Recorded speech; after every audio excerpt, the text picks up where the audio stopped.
L'Afrique, attirante comme ses merveilles naturelles. Dans la communauté chinoise, il y a un dicton qui dit ceci: une fois envoûté par la magie de l'Afrique, vous ne pourrez jamais guérir.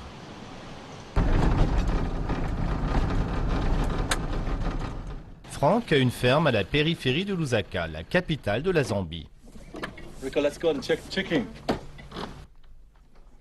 Il élève des poulets et des chèvres et fait pousser du maïs. Il aime faire venir sa famille ici le week-end pour des barbecues et partager ses récoltes avec ses amis. Il a embauché une famille de locaux pour qu'elle s'occupe de son exploitation. En 1994, Franck décroche un diplôme de droit dans une université prestigieuse du sud de la Chine. Dans sa province natale, il est embauché par une entreprise très en vue spécialisée dans la coopération internationale. À l'époque, on était tous en concurrence pour aller à l'étranger. Si notre société ne proposait pas d'aller travailler dans un pays très prisé en Europe ou en Amérique, l'Afrique, c'était pas mal non plus.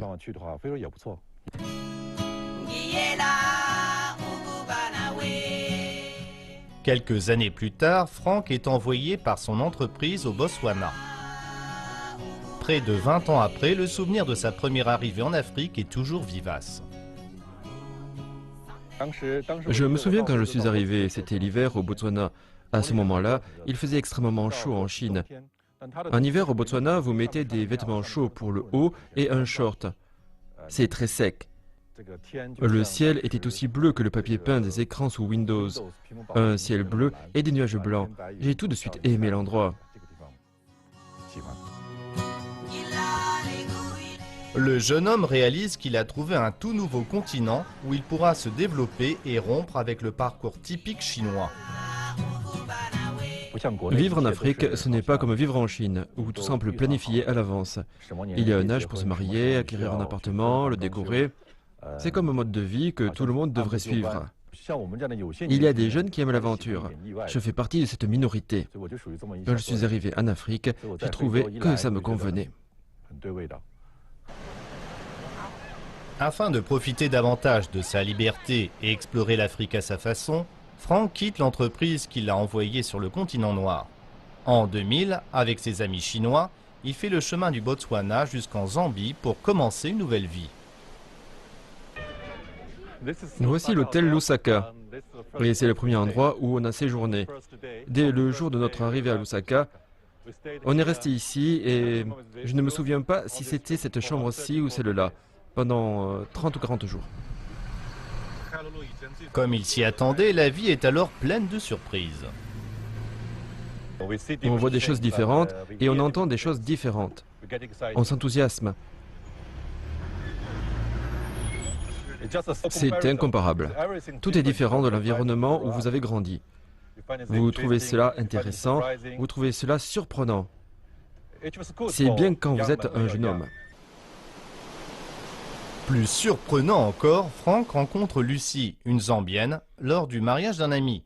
Cela va complètement changer sa vie. Cette longue absence loin de sa Chine natale n'a pas fait que donner de la liberté à Franck. Elle lui a aussi causé des désagréments. Je restais à l'étranger pendant de longues années. Chaque fois que je retournais en Chine, j'allais à des rendez-vous pour rencontrer des filles chinoises. Mais je n'ai pas réussi à trouver une petite amie de cette façon. C'était très difficile de maintenir une relation à cause de la distance. À l'époque, il n'y avait pas de réseaux sociaux sur Internet, c'était tout simplement trop difficile. Comme dit un proverbe chinois, si le soleil ne brille pas à l'est, il brillera à l'ouest. Franck fait alors une nouvelle découverte. En Zambie ou au Botswana, les femmes ont aussi les vertus traditionnelles que nous recherchons. Par exemple, ce sont de bonnes épouses et elles sont très attentionnées envers leur mari. Ce sont de bonnes épouses et je pense que dans ce domaine, elles n'ont rien à envier aux filles chinoises. Franck a épousé Lucie. Ils ont 3 fils, Rako, Caleb et Boubou.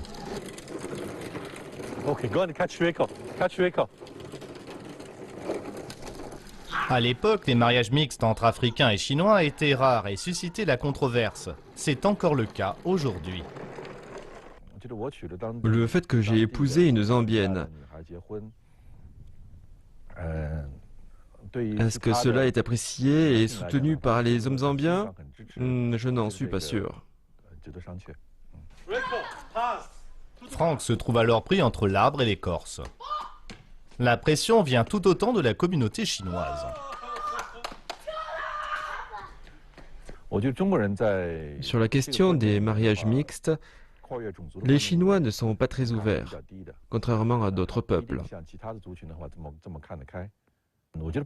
C'est donc normal qu'ils aient du mal à l'accepter. Je suis prêt à faire face aux préjugés. Pour ces enfants, la question de leur propre origine semble être un sujet sensible. Vous vous considérez comme chinois ou africain? Africain.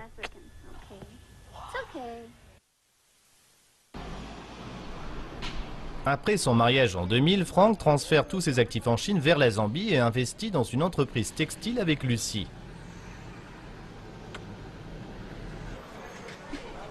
L'imprévisibilité du monde des affaires est encore un autre défi que Franck était prêt à relever.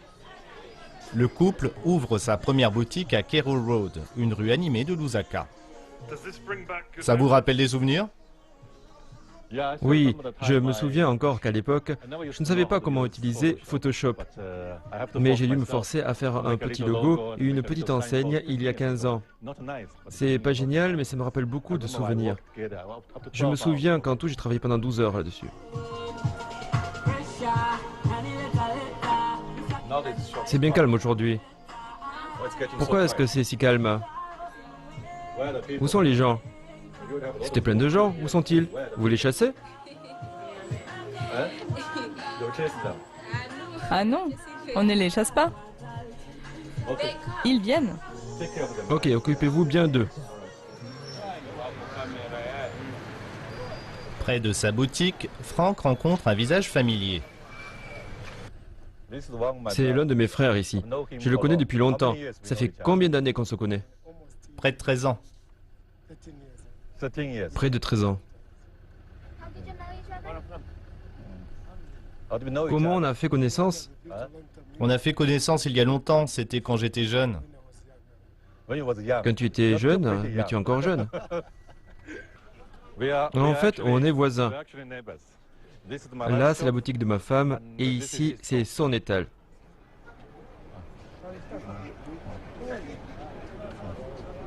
Oh, celui-ci est à toi.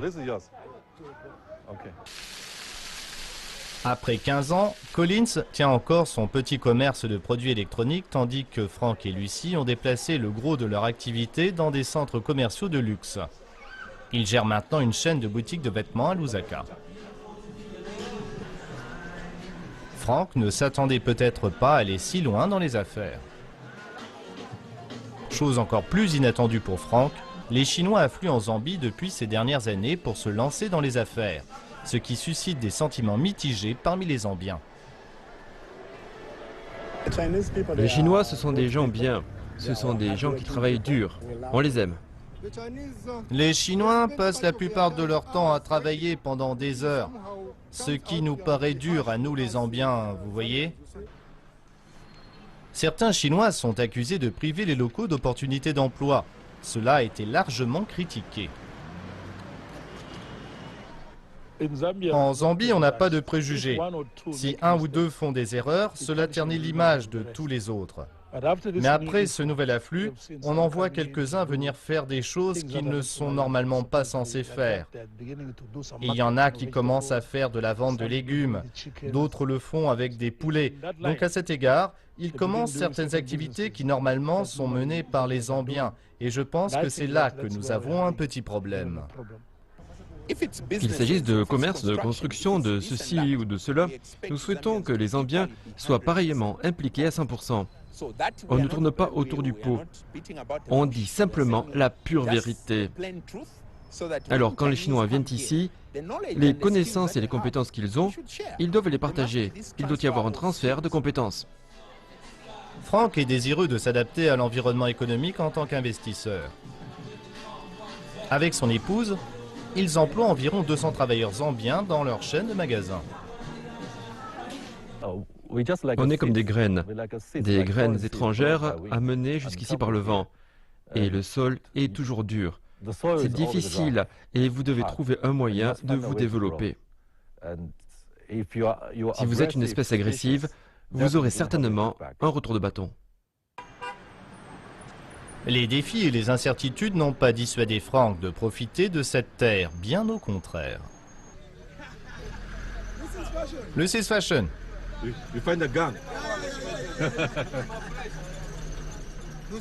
Le Cis Fashion, c'est un grand homme, c'est un homme bon. Merci. Merci pour ça.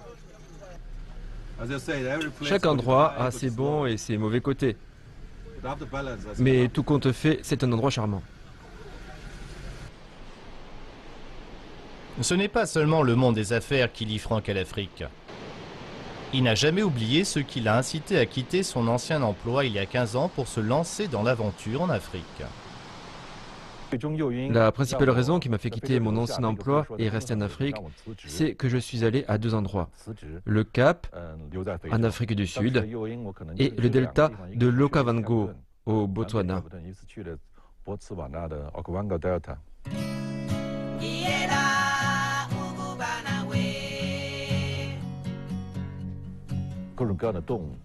Là-bas, vous êtes au milieu de toutes sortes d'animaux. C'est si calme, si paisible. Ils ne font pas attention à votre présence. Ils vous regardent de très près, parfois, ils vous regardent longtemps. Ils ne sont pas effrayés. C'est comme s'ils se demandent d'où vous venez, ce que vous faites. Les cours d'eau font toutes sortes de méandres.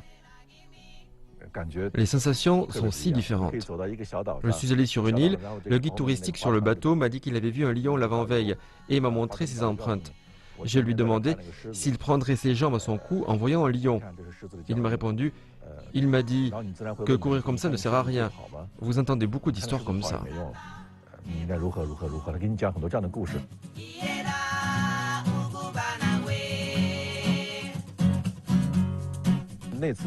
Ce voyage a eu un énorme impact sur moi.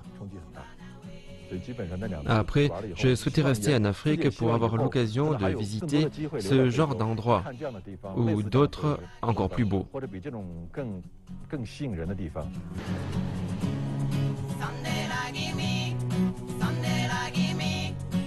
Frank est donc resté conformément à son souhait. Le week-end, il emmène sa famille à la ferme à la périphérie de Lusaka pour goûter aux joies de la nature. Il doit être heureux de voir qu'il a transmis son esprit aventureux à ses enfants. Rako aime jouer ici avec son jouet favori, une hache. Ses fils semblent avoir développé leurs propres ambitions. Je veux essayer les mines d'or. Piloter un avion, devenir pilote.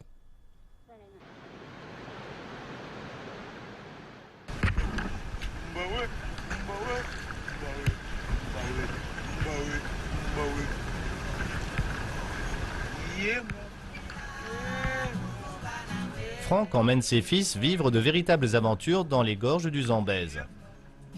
Il ne s'y est cependant pas risqué lui-même. Comme Frank est impatient de voir le nouveau cycle d'aventures que connaîtront ses fils, il ne quittera peut-être jamais sa terre d'adoption, l'Afrique. Une fois que vous avez attrapé le virus de l'Afrique, vous n'en guérissez jamais. Après avoir visité quelques endroits et rencontré des gens, vous ne voulez plus jamais quitter l'Afrique. Je ne peux pas expliquer pourquoi.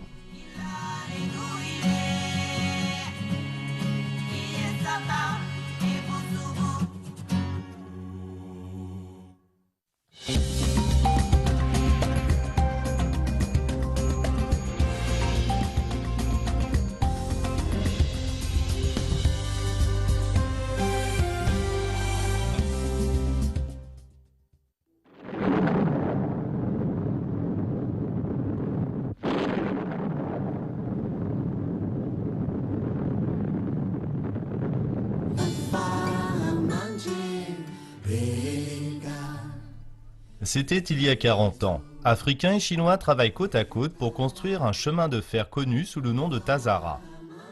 Aujourd'hui, on s'en souvient encore. Les premiers arrivants pour la construction du Tazara et l'assistance pour le Tazama, on les voit comme des gens travailleurs et consciencieux dans ce qu'ils venaient faire.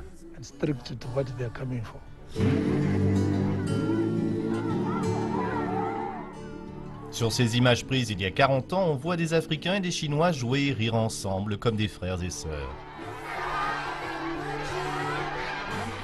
40 ans plus tard, beaucoup de Zambiens pensent que les Chinois sont très réservés, pas très sympathiques et pas gentils, si vous me permettez l'expression. Que s'est-il passé? Pourquoi la perception qu'ont les Zambiens des Chinois est-elle différente? A-t-elle vraiment changé? Comme beaucoup de Chinois, Gangkonan a entendu ses aînés parler de l'histoire du Tazara.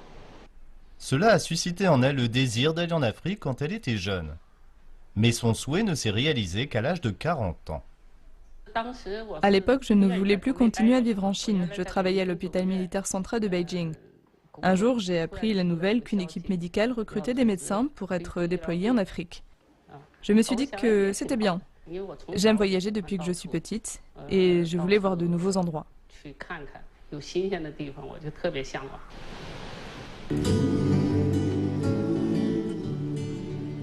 En 1988, Gangkonan arrive en Zambie pendant la saison des pluies. C'était le matin vers 5 ou 6 heures. Après l'atterrissage de notre avion, les rayons du soleil traversaient les nuages. L'air était frais. C'était magnifique. Ce fut pour moi un moment merveilleux.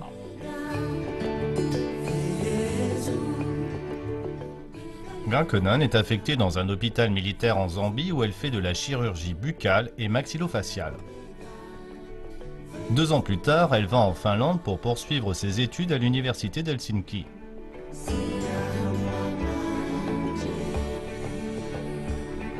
En 1994, elle loue une maison à Lusaka et rénove le garage pour en faire sa propre clinique dentaire qui fonctionne encore aujourd'hui.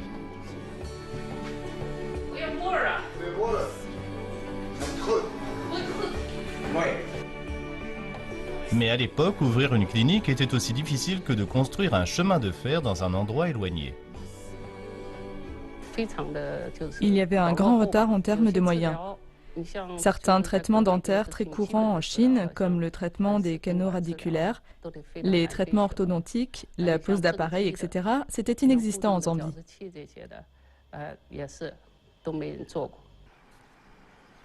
Pour surmonter les épreuves, le Dr Gao invite dans sa clinique des spécialistes d'Afrique du Sud pour traiter des cas difficiles qu'elle ne peut gérer elle-même. Elle lance une discussion ouverte à tous les médecins qui désirent en savoir plus sur la dentisterie.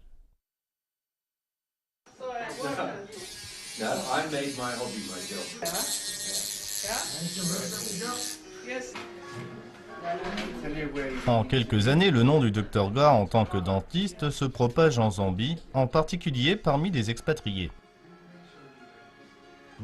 On a commencé à venir consulter en famille le docteur Gao quand elle est arrivée ici, parce qu'à cette époque, elle était probablement le meilleur dentiste dans le coin et le seul dentiste de qualité à Lusaka.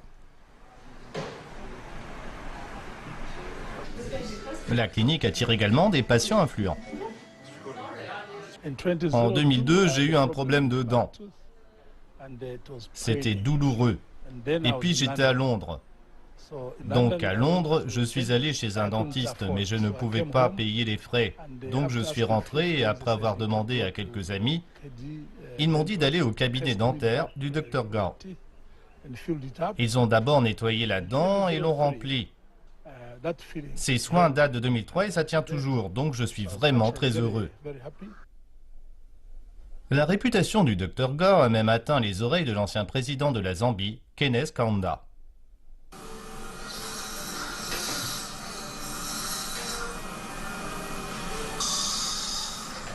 Depuis l'ouverture de la clinique, le Dr Gao a employé plusieurs Zambiennes. La plupart d'entre elles ne savaient rien sur la dentisterie quand elles ont commencé.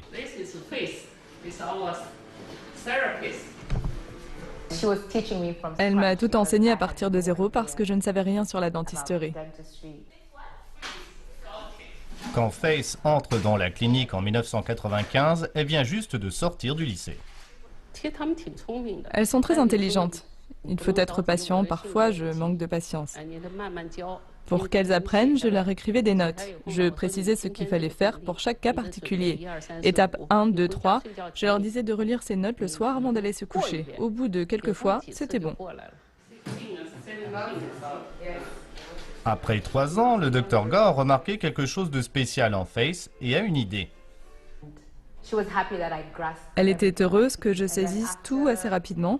Et puis après mes 3 premières années de travail ici, j'étais très intéressée par le travail et elle m'a demandé si je voulais aller à l'école pour étudier. J'ai dit que j'aimerais vraiment. Alors elle a facilité mon entrée à l'école. Depuis, j'ai un diplôme en thérapie dentaire.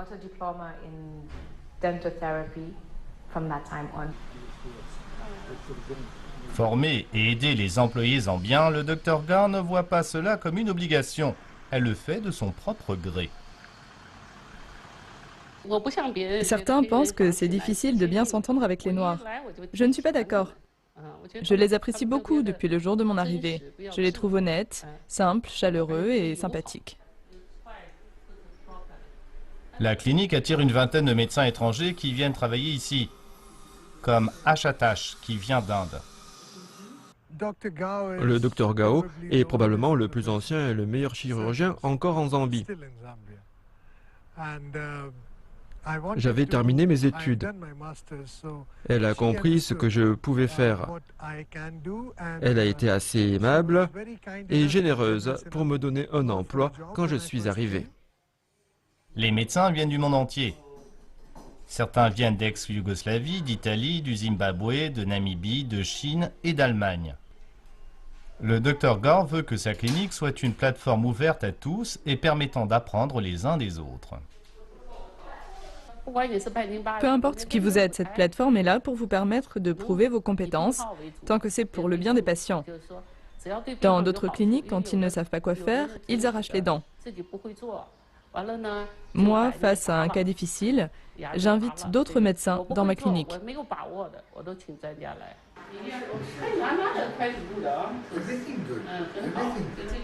Cette plateforme ouverte aide les jeunes médecins à se faire une réputation. Quand je suis arrivé le premier jour, personne ne me connaissait, mais le Dr Gao a cru en moi. Elle m'a employé et elle m'a donné une chance. Aujourd'hui, je reçois beaucoup de gens et c'est eux qui demandent à me voir. Le Dr Gore a non seulement donné espoir à des médecins comme Ashatash, mais aussi à cet homme, Jaroslav Kulic, un agriculteur venu de Slovaquie.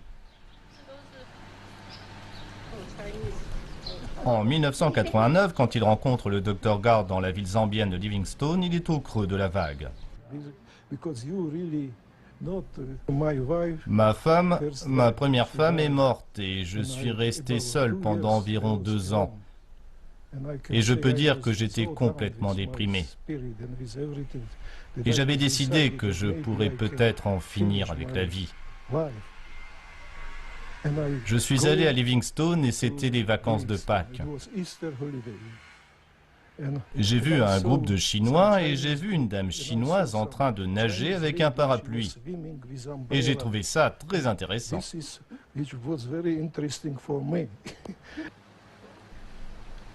Ils se sont mariés en 1993 et ensemble ont planté de nombreux arbres fruitiers et des fleurs dans le jardin de la clinique.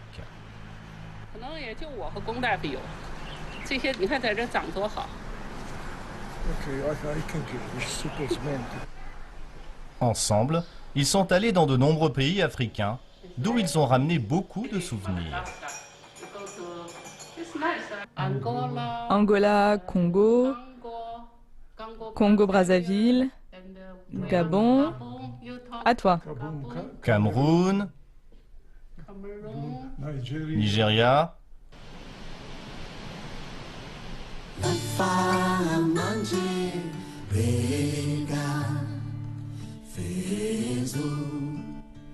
Depuis près de 3 décennies, l'Afrique offre à Gorkonan une vie épanouie. Sa joie et ses réalisations ne semblent pas moindres que celles de ses prédécesseurs qui ont construit le chemin de fer Tazara il y a 40 ans.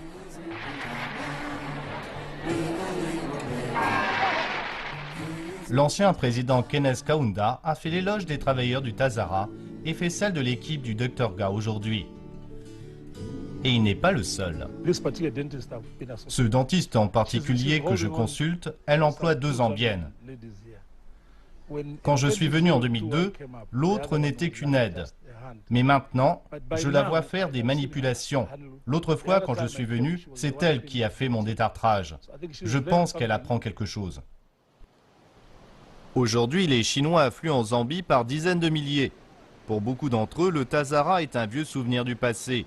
L'Afrique est un endroit mystérieux où il faut être compétitif pour survivre. Il y a quelque temps, il y avait des Chinois qui vendaient des poulets et des œufs sur le marché libre. Ils se levaient à 3, 4 ou 5 heures du matin pour vendre, alors que les Noirs se levaient à 7 ou 8 heures. Les clients étaient partis. Les locaux veulent aller à l'église. Ils veulent passer plus de temps avec leur famille pour profiter de la vie. Après la venue des Chinois, il n'y avait plus de marché pour eux. Ils étaient en colère et disaient « Pourquoi est-ce que vous venez ici et faire ce qu'on peut faire, nous ?»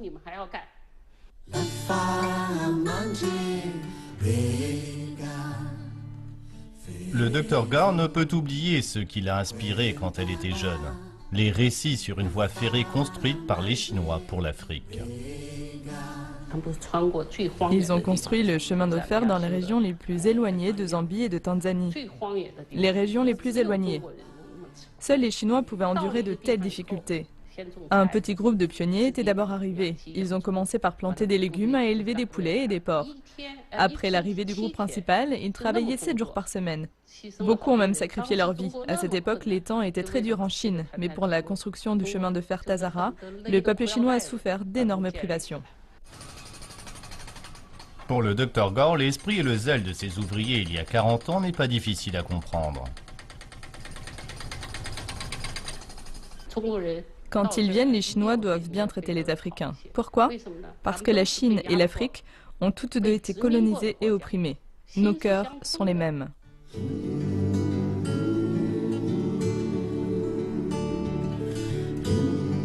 Dans sa petite clinique, Gao Kenang continue à faire ce qu'elle peut en tant que médecin chinois. Espérons que la clinique sera un héritage légal Afrique, tout comme le Tazara. Les gens que je connais et qui rencontrent ma patronne sont vraiment très surpris. Très surpris. Ils disent « Je n'arrive pas à y croire ». J'ai parlé avec elle et on a discuté de plein de choses, on a ri. Quand ils partent, la plupart d'entre eux disent « J'ai une perception différente des Chinois suite à ma rencontre avec le Dr Gao ».